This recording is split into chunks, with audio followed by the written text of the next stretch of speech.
Jeg hedder Julie Jetland, og jeg er i gang med at lave en forestilling, som hedder Du Kan. Det er hovedsageligt en musikalsk forestilling, som handler om sorg, om tab, kærlighed, om livets store og små kriser. Men den handler også om alt det gode og alt det hverdag, der kører parallelt med.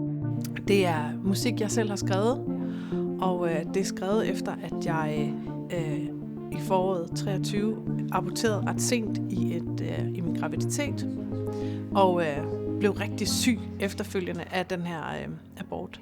Det blev simpelthen opdaget, at jeg faktisk havde en 7 cm stor kræftsvulst i maven. Så det her barn var ligesom på en eller anden måde det, der gjorde, at den her kræftsygdom blev opdaget. Og derfor så ærer jeg det her barn, men jeg kan også mærke, at når jeg taler om det her, så vækker det meget i mange, og derfor så har jeg selv for min egen soveproces og min egen bearbejdelse haft brug for at sætte nogle ord på og sætte noget musik på, men også sætte noget visuelt på.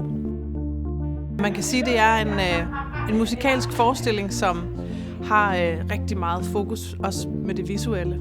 Med på scenen har jeg nemlig 2 dukkefører, Astrid Kjær og Maria Lacour, som også er skuespillere.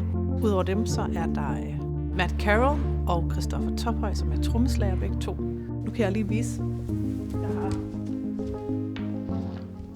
Jeg har dertil syet en lille dukke, som skal være med os i den her forestilling. Det er det. Jeg glæder mig, og jeg håber, at I vil komme og se vores forestilling.